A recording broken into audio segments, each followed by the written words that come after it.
Muy buenas a todos estudiantes, hoy estamos aquí y vamos a ver en este vídeo el tema 7, la expansión ultramarina y la expansión del imperio colonial.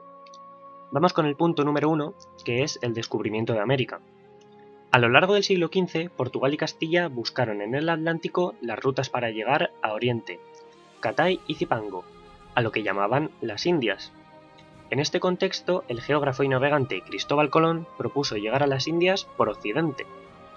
Portugal no se interesó mucho por la propuesta, pero en cambio los reyes católicos, y concretamente la reina Isabel, vio en la propuesta del navegante las posibilidades de dar salida a Castilla hacia el Atlántico y del comercio directo con Oriente sin la mediación de las rutas islámicas.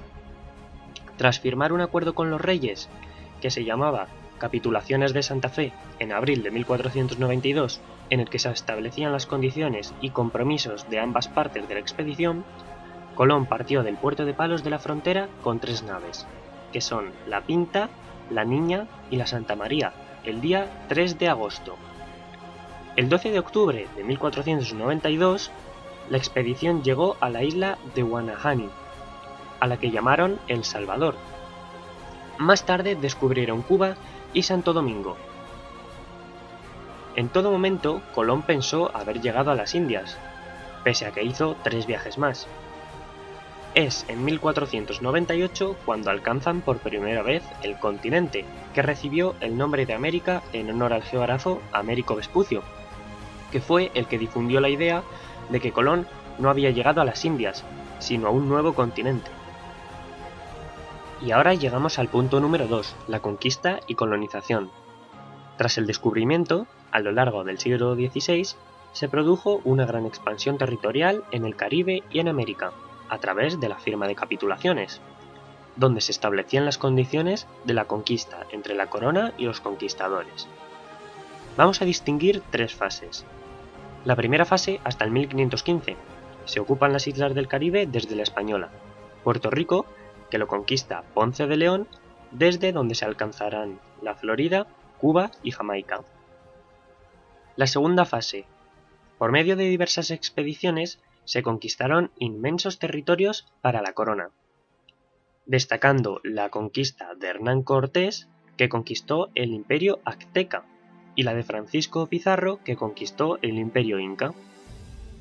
Tras la fundación de la primera ciudad del continente por Núñez de Balboa, y tras descubrir el Pacífico en el 1513, el objetivo era descubrir un paso por el marítimo hacia las Islas de las Especias, que realizó Magallanes, cuando llegó al estrecho del Mar del Sur. Por otro lado, Hernán Cortés se encargó de la exploración y conquista del Imperio Azteca, desde el 1519 al 1520.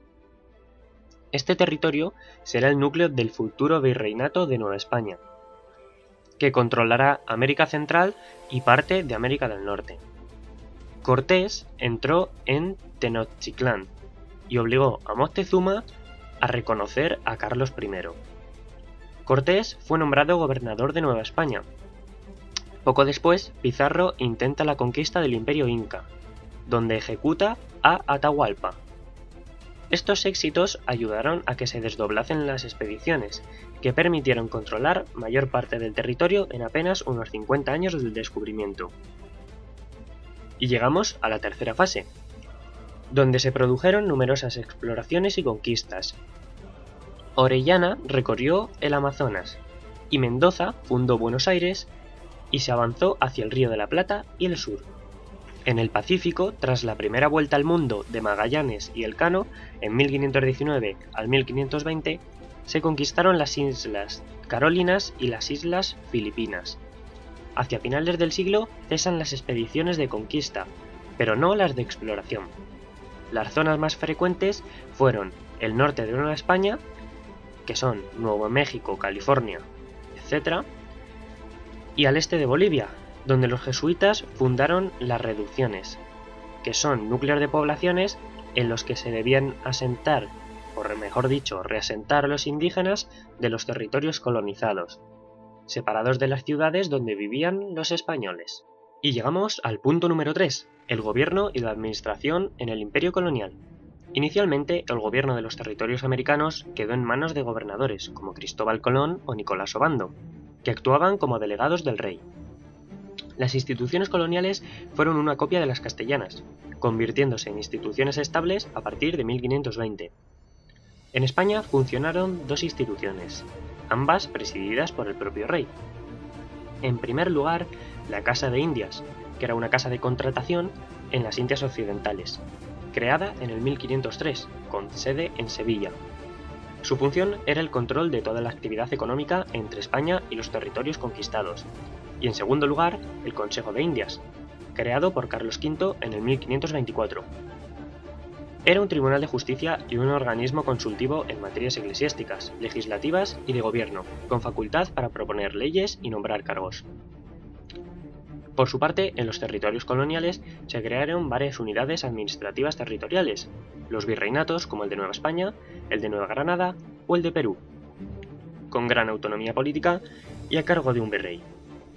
Las audiencias y gobernaciones eran similares en estructura y funciones a las audiencias y corregimientos en Castilla, localizadas en las principales ciudades y las capitanías generales que eran demarcaciones militares.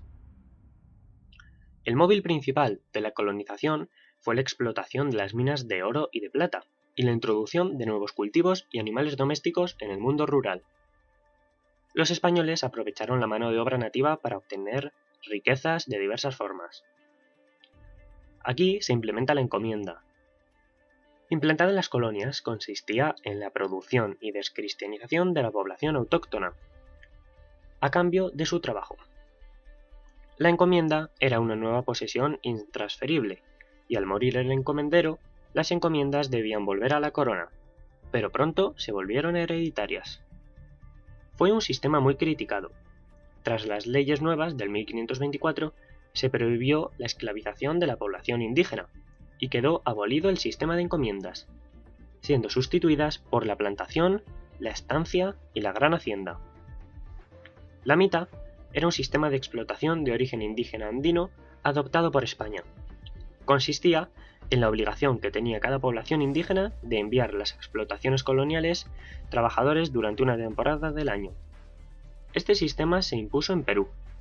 La esclavización de población negra procedentes de África fue institucionalizada, después de que la corona española y la Iglesia prohibieran la explotación de los indígenas de las colonias americanas. Y llegamos al último punto, el impacto de América en España. El descubrimiento y colonización de América abrió un importante flujo de comercio ultramarino, que repercutió tanto en España como en el resto de Europa.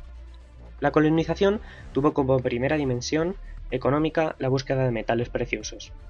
En 1650 ya habían llegado a España 19.000 toneladas de oro y de plata provenientes de las minas del Potosí, lo que alteró de forma importante la economía española.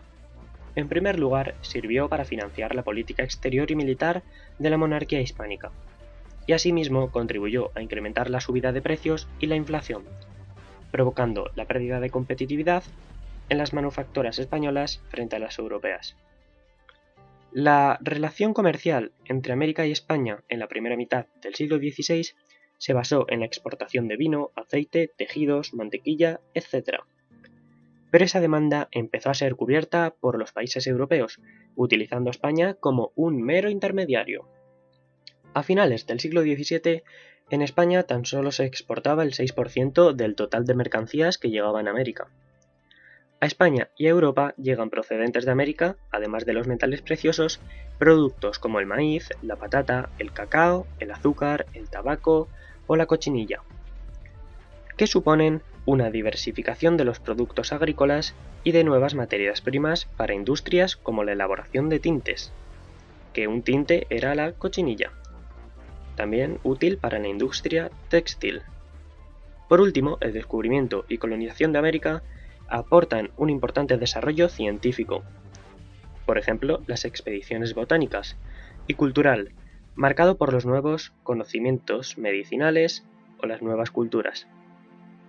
Estas aportaciones formarán parte de la base del nuevo conocimiento intelectual, científico y técnico, que se desarrollará en los siglos XVII y XVIII. Asimismo, surge y se desarrolla una nueva actitud civilizadora en España y en Europa, por la que se consideran responsables de la difusión de la cultura occidental articulada en torno al afán evangelizador cristiano. Y hasta aquí la expansión ultramarina y la expansión del Imperio colonial.